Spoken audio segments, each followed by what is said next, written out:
Have you ever noticed your stylist looking tired, distracted, or maybe not even as excited as you sometimes are used to seeing her? Burnout is real in the beauty industry. And today, I'm going to give you the inside scoop on why it happens and what you can do as a loyal client to help your stylist out. Hi, I'm Angela B. Fuller. After 35 years of being behind my styling chair and as a salon owner, I created Hear My Side as a series to bridge the gap between the stylist and the client, one conversation at a time. And this is where we talk about both sides of the chair. And today we are talking about burnout. So grab your popcorn, grab something to write with, or get your fingers ready to start typing something in the comment. So the first point I want to make is this. First of all, burnout happens because hairstyling is physical and it's emotionally demanding. It really is. I know it looks like we're having a good time, and we are, but it is physically and emotionally demanding. Long hours of standing on our feet. What else is there? Constant repetitive motion, and also the emotional energy it takes to keep up with a smile. All of that adds up. And like I said earlier, I know it looks like we're having a good time, and we are, but think about what that's like to constantly be able to give off all of that to everyone that sits in our chair. Now, as a client, listen in, guys, as a client, one of the best ways you can help us as a former hairstylist, the best thing you can do is a few things. Respect your appointment times. You know, it keeps us from getting behind. We schedule appointments but in a certain time category for a reason, because we need breath breaks, we need restroom breaks, we need grabbing something to eat break, all of that. Another thing you can do is avoid last minute cancellations that mess us up in more ways than one. And then show appreciation for the effort that your stylist put into place for every single appointment that you have. That is just so important to know, for that stylist to know that they are appreciated, not for the big things, but for the little things. And all of you know what those little things are. The second point I want to make falls under the category of creativity and emotional labor. That's right. Secondly, hairstylists just don't do hair. That term, I did an episode on that. If you want to go back and watch it, it's more than just hair. We do more than just hair. They often carry the weight of their clients' stories.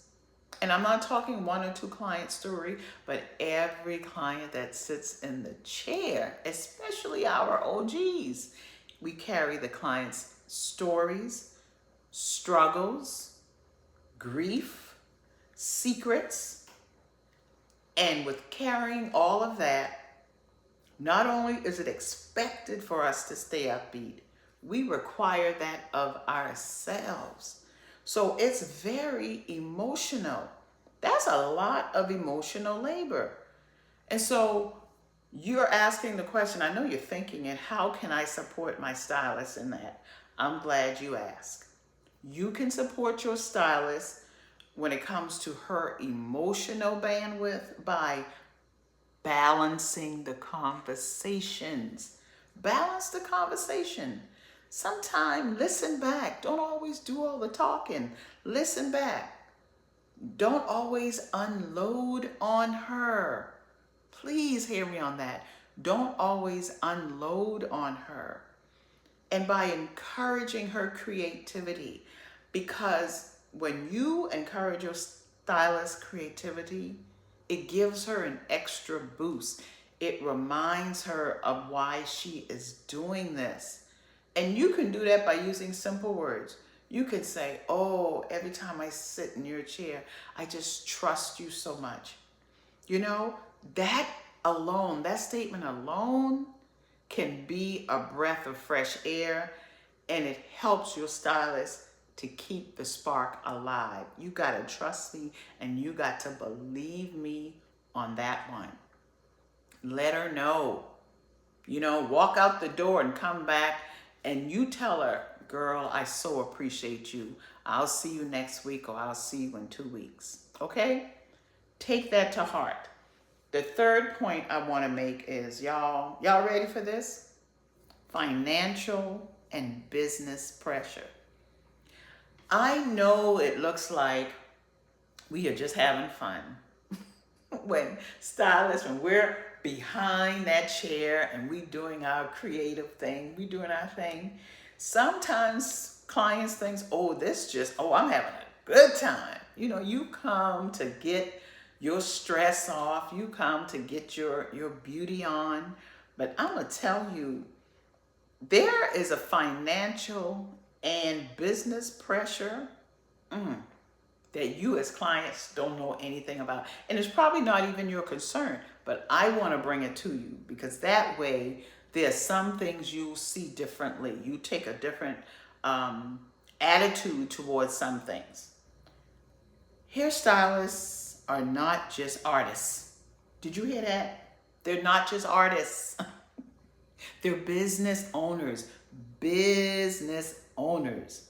So even if your stylist rents a chair, or she's juggling supply costs, because we do that, cost of products are sky high. They're skyrocketed.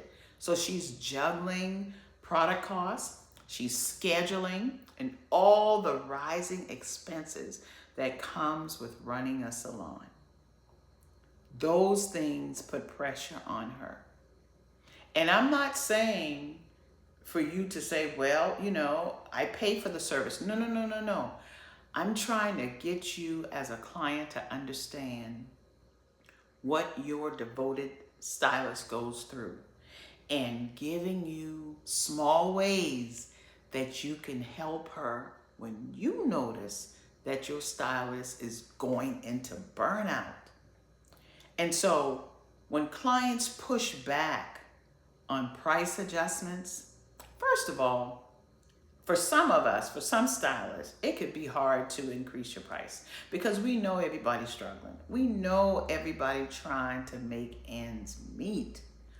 But when a client push back on price adjustments or delay payments, it adds a financial strain, and it creates stress. And it fuels stress around the whole thing. Because for the most part, your stylist, that's all she does to bring in income, revenue, to support her business, and to support her family, to support her lifestyle. Because she knows that she has to be there for you. And that's what they do. So as a long-standing client, I'm talking to you, especially you long-standing clients. As a long-standing client, honor her price increases. You've got to honor those price increases and learn to book consistently. Not only is it good for sustaining your stylist, but it's also good for sustaining your hair, the health of your hair, the beautification of your hair. And then also value her expertise. She knows what she's talking about. She's not doing add-ons to increase your price ticket. No, she's not doing that. She's giving you add-ons because it's going to serve your hair in the short term and in the long term. And it also, when you are pleased with the work that she does and you pay and tip her accordingly, it lets her know that you value her expertise. And that alone, that little thing, helps to sustain her career for the long run. And I know I've been in the industry for 35 plus years. My clients took care of me. And it's interesting. A lot of it came from me, not because I wasn't one to always be comfortable with the conversation around money or price increase. But when I did increase my prices, I didn't have any pushback. 99.99% of the time, I didn't have any pushback. The issue came from my inability or my struggle to name my price. But my clients took care of me in many other ways. They would bring me lunch, they would bring me snacks, Christmas gifts. They thought of me on my birthday. You know, Angie, have you eaten? Angie, you need something to drink? They thought of me on so many levels. So a lot of times I didn't have to ask. But there are some stylists that don't get that support from her clients. And all I'm asking you to do is to recognize when you see the signs of burnout that exist in your clients. And so this is what I want to leave you with. Here's the truth. Stylist burnout doesn't just affect the person holding the shears, holding the shampoo bottle, holding the hairspray, holding the rollers or the flat iron. No. It affects your experience too. It affects your experience too. And so if you want your stylist to be at her best, to stay at her best, you got to remember these three things, okay? Respect their time, encourage their creativity, and thirdly, value their business. Can you do that for me? Value their business. Now, I know I talked a lot about what your stylists need to avoid burnout. And I want you to think about it the same way, the same things you go through when you're overloaded or things are dumped on you. You need somebody to be there to help you. And that's all I'm saying. When you take care of your stylist, she takes care of you. It's a win-win situation. It's a win-win situation. And let me tell you, the next episode I'm going to talk about what stylists can do to help you as clients make your experiences 10x your experience, making it better. Now, I'd love to hear from you. I want to hear from you because this is not a monologue. I want to create a dialogue between us. And so when you notice burnout in your stylist, or when you experience it in yourself, I want you to point it out because you can't change what you do not acknowledge. So go ahead and drop your comments.